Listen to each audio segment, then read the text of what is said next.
محدش يكلمني عن الرعب وهو مشافش فيلم حرام عليك للفنان اسماعيل ياسين.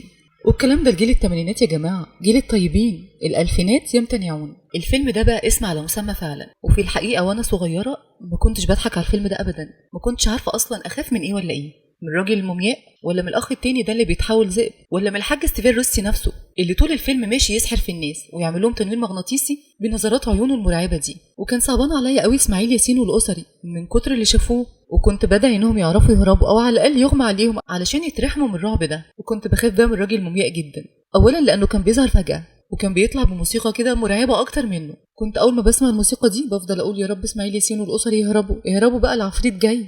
لكن هم بقى كانوا بيدخلوا الأوضة اللي هو فيها.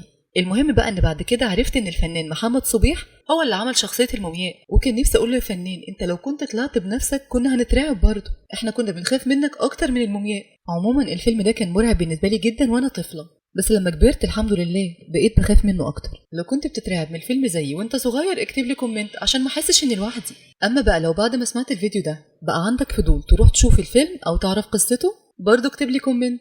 وبس كده، سلام عليكم.